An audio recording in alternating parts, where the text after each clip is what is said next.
தமிழா பார்வையாளர்களுக்கு வணக்கம். ஆம்ஸ்ட்ராங் வழக்கு உச்ச நீதிமன்றம் வரை சென்று தடை வாங்கிய திமுகவிடமிருந்து தவேக சிபிஐ விசாரணைக்கு எந்த தடையும் இல்லை, நீங்கள் சுதந்திரமாக விசாரித்து குற்றவாளிகளை தூக்கிலே போடலாம், குற்றவாளிகளை 2 ஆயுள் தண்டனை கொடுக்கலாம். அவர் எவ்வளவு பெரிய மையத்தில் இருந்தாலும் சரி, அமைச்சராக இருந்தாலும் சரி, அல்லது அவர்கள் ஒரு கட்சியினுடைய தலைவராக இருந்தாலும் சரி, அந்த கட்சி இந்தியா முழுக்க அதிகாரத்துக்கு இருந்த கட்சியாகவும் இருக்கலாம். இப்படியான ஒரு நிகழ்வை தவேக நிகழ்த்தி இருக்கிறது. சிபிஐ விசாரிக்கக்கூடாது என்று டெல்லி வரை சென்று அனுமதி வாங்கிய திமுக இப்பொழுது அஞ்சி நடுங்கிக் கொண்டிருக்கிறது. திமுகவை சேர்ந்த பலருக்கு இதில் நெருங்கிய தொடர்பு உண்டு. வட சென்னை டான்கள், இந்த டான்கள் பல 1000 கோடி ரூபாய் மக்களுடைய சொத்துக்களை, சட்டவிரோதமான சொத்துக்களை காவல்துறை உதவியோடு திருடுவதற்கு திமுக உடந்தையாக இருந்திருக்கிறது. ஆம்ஸ்ட்ராங் எப்படி இவ்வளவு பெரிய உயரத்துக்கு வர முடிந்தது? காவல்துறை அதிகாரிகள், அரசியல் கட்சிகள் அத்தனை பேரும் ஆம்ஸ்ட்ராங் என்ற அந்த டானுக்கு முறைவாசல் செய்தவர்கள். எப்படி 5000 கோடி ரூபாய் சொத்து சேர்க்க முடிந்தது சாதாரண ஒரு நபரால்? கொலை, கொள்ளை, ரவுடிகள், அருவாள்கள், கத்திகள், ரத்தங்கள், இதுதான் 5000 கோடிக்கான மூலதனம். இந்த மூலதனத்தாலே ஆம்ஸ்ட்ராங்கும் முடித்து வைக்கப்பட்டார். ஆம்ஸ்ட்ராங் வளர்ந்து இருந்த பொழுது அரசியல் கட்சிகளுக்கு ஒரு பெரிய அச்சுறுத்தலாக இருந்தார். திமுக எதுவுமே செய்துவிட முடியவில்லை. வட சென்னையில் சேகர் பாபு திமுகவினுடைய அதிகார மையமாக இருந்த காலத்தில் சேகர் பாபு டான் அரசியலை எதிர்க்கக்கூடிய நபராக ஆம்ஸ்ட்ராங் இருந்தார். அதன் காரணமாகத்தான்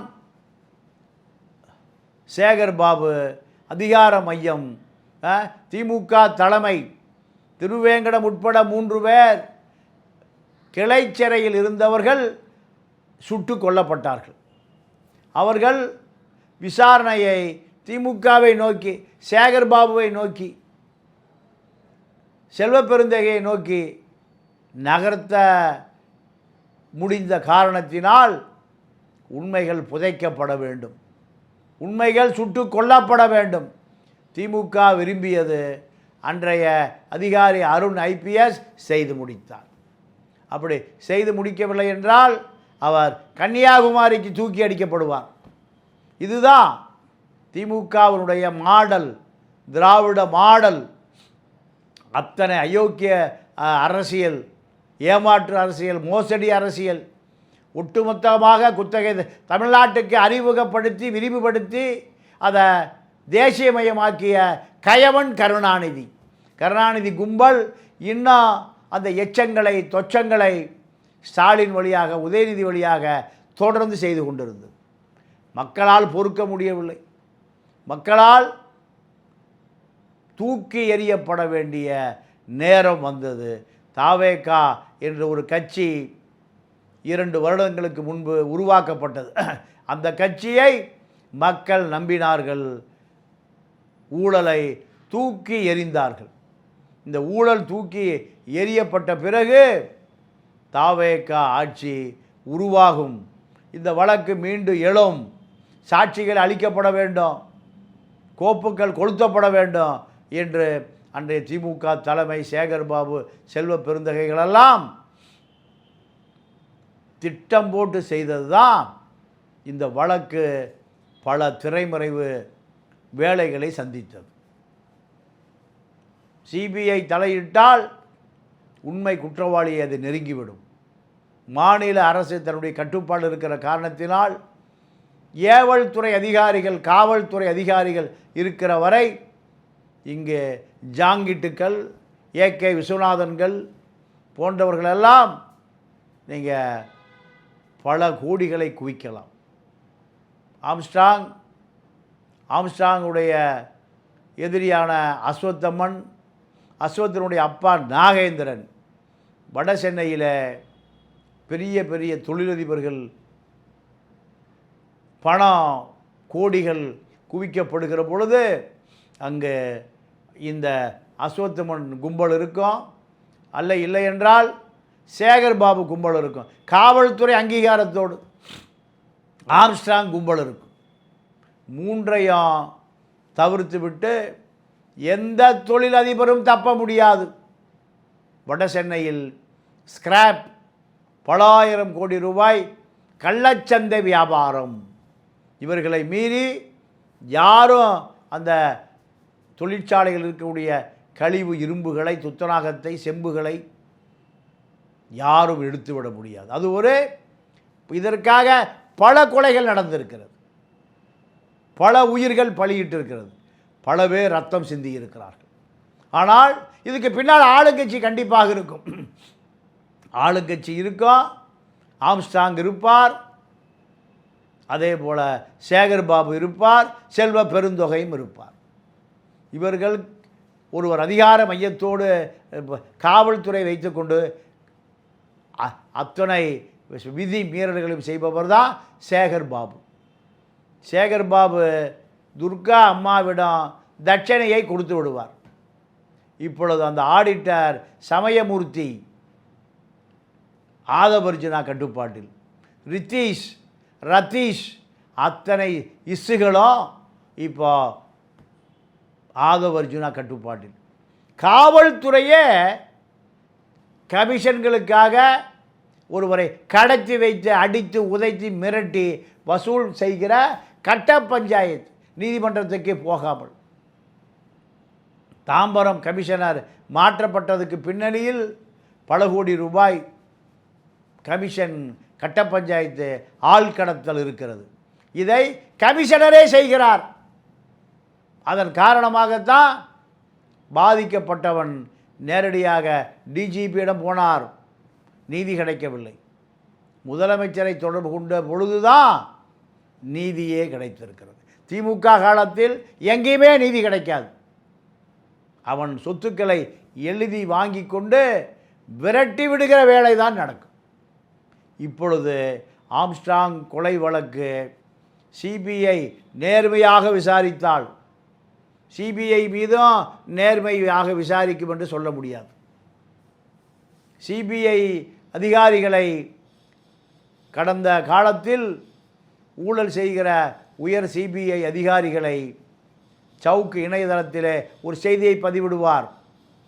அந்த அதிகாரி பயந்து போய் ஏகே விஸ்வநாதனிடமோ ஜாங்கிட்டிடமோ சரணடைந்த பிறகு அது சவுக்கு சங்கர் அளிப்பார். கடந்த காலங்களில் பார்க்கக்கூடியவர்களுக்கு பல செய்திகள் வரும், பிறகு எடுக்கப்படும், லஞ்ச லாவணிய ஊழல் கொடுக்கப்படும். இப்போ இதே போன்று தான் இந்தியாவில் சிபிஐ அதிகாரிகளை நீங்கள் பல தொழிலதிபர்கள் கட்டுப்படுத்திய வரலாறெல்லாம் உண்டு. பீகாரை சேர்ந்த ஒரு சிபிஐ இயக்குனர் பிரசாந்த் பூஷன், சாந்தி பூஷனுடைய மகன் ஒரு ஆவணத்தை காண்பித்தார். அந்த ஆவணத்தில் தேடப்படுகிற குற்றவாளியை ஒயிட் காலர் தொழிலதிபர்கள் அத்தனை பேரும் சிபிஐ இயக்குநரை வீட்டிலே சந்தித்து பார்த்தார்கள் என்று அந்த வருகை பதிவேடு கூறுகிறது. இதுதான் இந்தியாவில் சிபிஐ. ஏழை பாழை ஏப்ப சாப்ப இவர்களைத்தான் பாய்ந்து பிடிக்கும். ஜெயலலிதா ஒரு முறை சொன்னார், சிபிஐ என வானத்திலிருந்து குதித்தவர்களா, அசூர பலம் கொண்டவர்களா என்றால் அவர்களையும் விலைக்கு வாங்க முடியும். இப்படியான சூழல்தான் எனக்கு தெரிந்த பல சிபிஐ அதிகாரிகள் வேலையை துச்சமென தூக்கி எறிந்து விட்டு ஓடி போய் விட்டார்கள். இப்படி பல அதிகாரிகளுடைய பெயர் பட்டியலை எனக்கு தெரியும். ஆனால் ஆம்ஸ்ட்ராங் கொலை வழக்கு 100% அரசியல் கொலைதான். இந்த அரசியல் கொலைக்கு பின்னால் ஒரு 2 அரசியல் கட்சிகள், தேசிய கட்சியும் மாநில கட்சியும் அந்த கட்சியினுடைய நிர்வாகிகளும் அதில் ஒளிந்திருக்கிறார்கள். பல பேரை காப்பாற்ற பல அரசியல் நடக்கும், பல பேர் ஒளிந்து கொள்வார்கள். இதையெல்லாம் மீறி உண்மை வெளிச்சத்துக்கு வராது, உண்மை மயங்கி போய்விடும். நீதி தேவனின் மயக்கத்தில் பல பேர் தப்பித்து கொள்வார்கள். அதே போன்றுதான் ஆம்ஸ்ட்ராங் கொலை வழக்கம். பல குற்றவாளிகள் தப்பித்து கொள்வதற்கு வாய்ப்பு இருக்குது. ஆம்ஸ்ட்ராங்குடைய மனைவி பொற்கொடி திமுக குடும்பத்திடம் சரணடைந்து தங்களுக்கு ஒரு பதவியை கொடுங்கள், அந்த பதவியை வைத்து நான் என்னுடைய கணவருடைய பல ஆயிரம் கோடி ரூபாய் நிலங்களை, சொத்துக்களை ரியல் எஸ்டேட் பார்ட்னர்களிடமிருந்து நான் தப்பித்துக் கொள்கிறேன் என்று பொற்கொடி சரணடைந்த இடம் சேகர்பாபு. சேகர்பாபு என்ன நினைத்தார்? தன்னை விட ஒரு தலித் தலைவர் வட சென்னையில் வளர்ந்துவிடக்கூடாது என்பதனால் திமுக தலைமையோடு அந்த ஆம்ஸ்ட்ராங் மனைவி பொற்கொடியை சந்திக்கவே விடாமல் தடுத்து விட்டார். அதன் பிறகு அந்த அம்மா எடப்பாடியிடம் சென்று 200 கோடி கொடுத்து தொகுதியை வாங்கி தோல்வியடைந்து அமைதியாகிவிட்டார். ஆட்சி மாறிய பிறகு இப்பொழுது அந்த வழக்கு சிபிஐ விசாரிப்பதற்கு தடை இல்லை என்று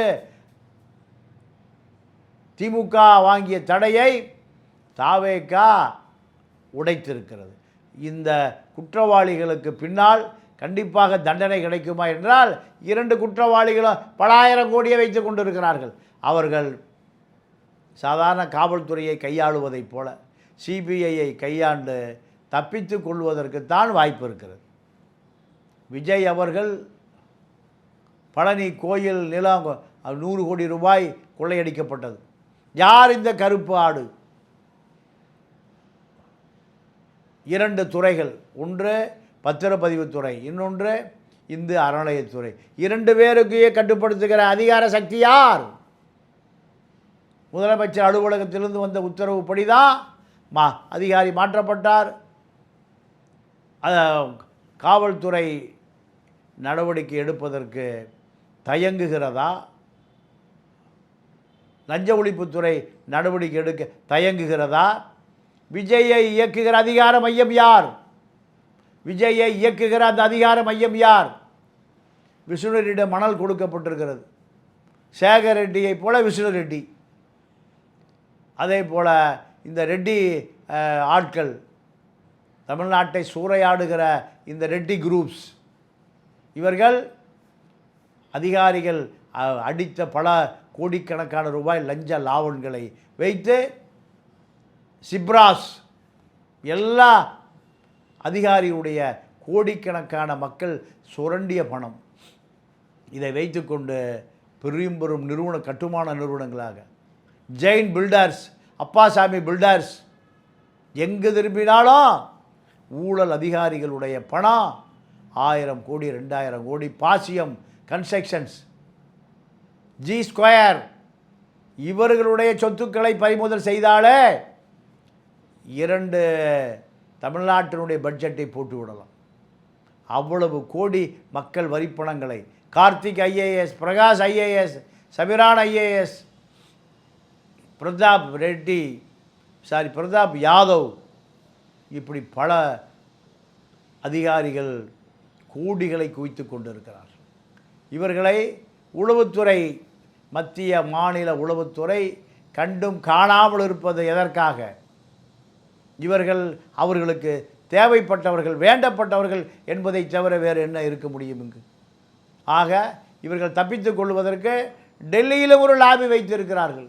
வட இந்திய லாபி இங்கு இருக்கக்கூடிய தலைமைச் செயலாளரை விரட்டுகிற லாபியும் வைத்திருக்கிறார். வள்ளலார் ஏன் மாற்றப்பட்டார்? உமாநாத் ஏன் மாற்றப்பட்டார்? அதே போல் அருண் ஐபிஎஸ் ஏன் மாற்றப்பட்டார்? இதற்கு பின்னால் என்ன நடக்கிறது? மர்மமாக இருக்கிறது. சசிகலாவும் சபரீஷனும் அடித்த கொள்ளையை இப்பொழுது யாரை செய்கிறார்கள்? விஜயை வேலை வாங்குவது யார்? எந்த குழு? மக்கள் ஆராய துவங்கி விட்டார்கள். சசிகலா தெருவிலே நிற்கிறார், சபரீஷன் தப்பி ஓடி போய் விட்டார். இந்த நிலை வருகிற பொழுது மக்களிடமிருந்து தப்ப முடியாது. தமிழர்களே, தமிழ் தேசிய அரசியலை கற்றுக்கொள்ளுங்கள், தமிழனுக்கான அரசியலை கற்றுக்கொள்ளுங்கள். சீமான் போலி தமிழ் தேசியம், சீமான் முகம் கிழிந்து தொங்கி திமுகவினுடைய அடிவருடியாக மாறிப்போய்விட்டார், அடிமையாக மாறிப்போய்விட்டார். சீமானும் சாட்டையும் திராவிடம் அழிந்து போய்விட்டது, தேசியம் மறைந்து போய்விட்டது. ஆகையால் தமிழர்கள் தமிழ் தேசிய அரசியலை கற்றுக்கொள்ளுங்கள், தமிழர்களை பற்றி தெரிந்து கொள்ளுங்கள். என்னை தமிழ் தேசிய அரசியல் கற்றுக்கொள்வதற்கு பயன்படுத்தி கொள்ளுங்கள். அரை கூட்டமோ பொதுக்கூட்டமோ நடத்துவதற்கு நான் எப்பொழுது அழைத்தாலும் வருவதற்கு தயாராக இருக்கிறேன். நன்றி, வணக்கம்.